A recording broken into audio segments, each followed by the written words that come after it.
my name is Leah. Today I wanted to sit down to kind of talk about how I like to prepare for NaNoWriMo. Obviously, October is called Preptober for a reason. We're all sort of attempting to prepare ourselves, prepare our stories to be written in November. But beyond the plotting and planning and prep work that goes into getting your brainstorming outline, ideas, whatever it is that you're working on story-wise this month. Beyond that, I kind of wanted to talk about some of the things that I do practically to help prepare the rest of my life for NaNoWriMo. Because right about now in the month is where it starts to get a little bit more real. We're like, oh shoot, this is actually happening. So the first thing that I do is I set my daily word count goals. This seems like an obvious one, but it's something that I just simply haven't done for a lot of camps and NaNoWriMos because I feel like because of the website and the stats page and all that kind of stuff, you sort of just assume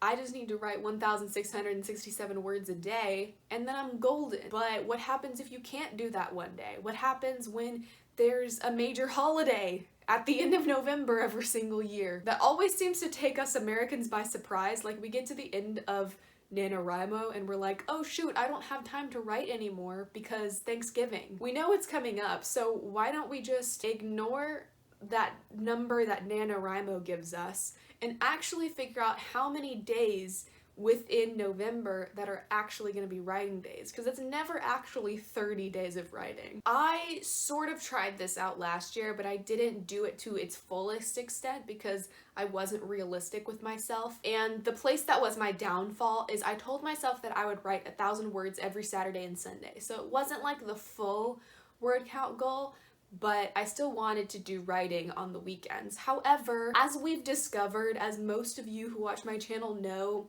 Leah and the weekends, her brain goes on vacation. She ain't there. She says productivity who? So I think if I'm gonna be realistic with myself, I just simply need to say I'm not gonna do any writing on the weekends. And then in November, if I feel like doing that, if I want to toss in 500 words here and there, I can absolutely do that. That will only get me closer to my goal. But I can't rely on the fact that I'm going to do that because I simply will not do that. So between that and between the days that I'm going to be spending time with family during Thanksgiving, I only have 17 days to write this November, which if I divide the 50,000 by that, that puts me at 2,941 words every single day. Not every single day because again, we have those days off, but if I'm writing for those 17 days, that's how much I have to do in order to win NaNoWriMo. Big yikes, I know. But at least doing that gives me that base point, so I know I just need to hit the ground running. If I want to actually do this, that's what has to be done. And maybe seeing that number will help motivate me to do that little bit of writing on the weekend. But again, we're not banking on that. We're just looking at the numbers. This is reality. This is what needs to happen. If there are some days where you feel like you could get some writing done, but not like the full word count, give yourself a particular word count for that day. Assign it to yourself. So maybe it's, okay, I'm gonna write 500 words this day or 1,000 or something like that. Add up all those days where you're assigning yourself word counts, subtract it from the 50,000 and then divide out the remaining total days. And then that will give you your daily word count for those normal days where you're hitting that average goal. I know we're writers and math just ain't it, but there's gonna be some math involved in this nano prep session. But then once you do that, ta-da, you have your own customized NaNoWriMo schedule that actually fits your needs and doesn't just give you here's what you have to do every day, and when you don't make that, you're falling behind. Because every time I've used that standard 1,700 words a day, as soon as I miss a day, I feel like, oh, dang it, I'm behind. I know Nano has the write every day badge or whatever, so if you want to do that, just literally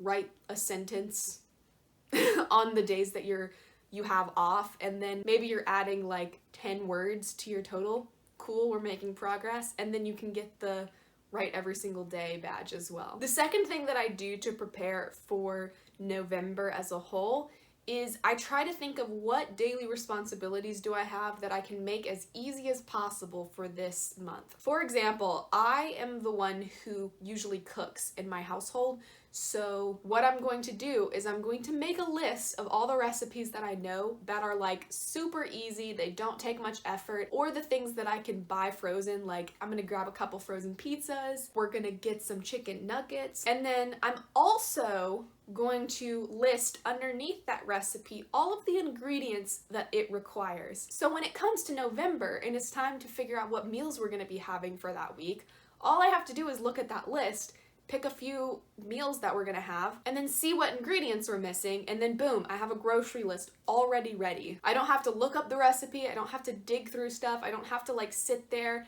and think about it. I just get to look, choose, and then go to the grocery store. And that's gonna save me like so much time. Look at the stuff that you have to do that's just like general life things and try to figure out how you can make it as streamlined and efficient as possible. Give yourself as few choices in the month of November as possible, because you're gonna be making a lot of choices about what you're writing, and that's gonna be exhausting. Choice fatigue is like a real thing. If you're a parent who has to like pick out stuff for their kids and stuff, maybe you go through their closet to see what sort of outfits you can make. Maybe you pair them together, so all you have to do is go in and grab something. Maybe you do that for yourself. You kind of organize your closet by outfit, so all you have to do is get dressed and you're good. Anything you can do to make life just a little bit easier in November, do that. Obviously, if you can, try to like bring in the rest of your household as well. If you're like a teenager or someone young who lives with your parents, you can't exactly ask them to do stuff for you. I mean, you can depending on what the thing is, but that's a little bit of a different situation. But like, get your family involved too in helping you out, and just share with them like how important this is for you, how much you're going to be working. Let them see you working hard on this thing that you want to achieve, and give them the opportunity to help you out as well. The third thing that I like to do is to create a reward schedule for myself. So we've all obviously heard the advice that you want to be able to reward yourself. You want to have something that's like at the end goal that you can use to help motivate yourself. But what I like to do at the end of October is sit down and actually write out what those things are and when I'm going to get them. I always try to be realistic about stuff that actually would motivate me. So for me this year is gonna be ice cream, I ain't gonna lie. So one thing I'm going to do is allow myself a bowl of ice cream for every 5,000 words that I write. That way, it's not like I'm having it every single night, but it's gonna motivate me to get through 5,000 words pretty quick so I can have me a bowl of ice cream in the evening. And then I'm also going to intentionally not allow myself to buy or stock any sweet desserts in the house that I could cheat with, because then it's like, oh, I didn't get my ice cream, but at least I have this little dessert over here. No, we're just going with ice cream, and we're gonna dangle it in front of myself like a carrot in front of a horse, donkey, whatever that metaphor is. I like to have a mix of rewards too, so something on a daily basis that you can do on a daily basis to help you reach that daily word count goal. I don't know exactly what that's going to be for me this year, but maybe it's getting to play Stardew Valley in the evening, or using one of the fun bath bombs that I've been saving for forever. I always try to save my fun shower and bath bomb stuff for like a special occasion, but like when? When is that going to be? So I always just end up never using them. But this could be a good place to use those things. And then I also like to do something that's either slightly bigger, like incrementally, or maybe a weekly goal, like the ice cream at 5,000 words. Or maybe if I reached my total for the week word count goal, I can do something on the weekend to help motivate me. And then the last thing is something a little bit bigger for the month as a whole. So if I win NaNoWriMo, I get to do this thing or buy this thing. Right now, I have a pretty large backlog of books that I want to buy, but I've been being really good at like not just buying every single book that looks interesting to me. So my reward for the end of Camp Nano might be buying like 2 or 3 books from that list. We shall see. Something that's like big enough to be a significant reward, but not like, I don't know. It could be as big as you want, honestly. Go on a freaking trip if you want to. NaNoWriMo's hard, but I personally like don't want to spend a ton of money because, you know, savings and stuff. And then the last thing that I wanted to talk about today, and maybe one of the more important ones, I don't know, it depends on where you derive your motivation from best, but it's to write down before NaNoWriMo starts, maybe like on a sticky note or a notepad that you keep on your desk, why you want to participate or win NaNoWriMo. Maybe it's for the challenge of doing it. Maybe you just want to finish this book that you've been thinking about writing for forever but haven't actually done it yet. Maybe you want to discover if you do like writing or rediscover your love of writing. Whatever that reason is, write it down and then put it somewhere where you can see it every single day while you're writing. Even if you're modifying the overall NaNoWriMo goal of 50,000 words, it's important to keep that like why motivator in the back of your mind while you're doing it, because no matter what your goal is, there are going to be difficult moments, and in those moments you want to be able to remember why doing this is worth it. Writing down that why also will help you identify where that line is with when it's okay to quit. I feel like a lot of us always go into Nano with this attitude of, nope, we're doing it, we're winning this year, we're not gonna quit, we're just gonna keep going. But sometimes there does come a point where quitting is the best thing for you. And that really just depends on what your priorities are, why you're doing this, and you're not going to be able to know that unless you identify where that line is ahead of time. One of the reasons why I've never actually won a NaNoWriMo is because my purpose for participating always ranks lower than the priority I place upon spending time with my family. Because Thanksgiving is always at the end of NaNoWriMo, I always end up giving up days from Nano to my family instead. I live in Virginia, my family lives in Texas, so I don't get to see them nearly as much as I would want to. My in-laws are in Pennsylvania. We definitely get to see them more often, but still, it's not like they're just down the road and I can say hello. So that's obviously something that's hugely important to me, is making sure that I do get to spend time with them and that I'm not distracted by other things during that time. So no, I haven't won NaNoWriMo yet, but last year I feel like I did. Like, I got so much writing done and I got to spend like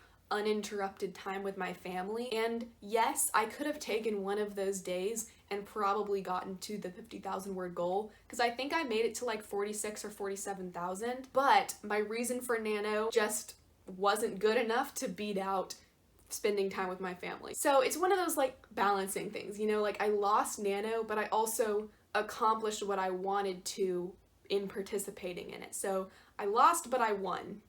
But those are the 4 tips that I personally have found the most helpful in preparing for NaNoWriMo. Obviously, I still want to like plan out my story, do some outlining, but I think that's kind of a given, you know, that's what Preptober's for. These are just some things that have helped me kind of balance my life around Nano and not just get so overwhelmed with the writing that I forget everything else. Let me know down below if there's anything else that you do to prepare for NaNoWriMo. I'd love to know and see if there's anything else I can like incorporate into my planning as the month wraps up. It's getting close, y'all. We're getting close. Let me know also if any of these tips were helpful to you, or if you plan on incorporating some of this into your prepping. I would love to hear how it works out for you. Thank you so much for watching, and I will see you again soon. Bye.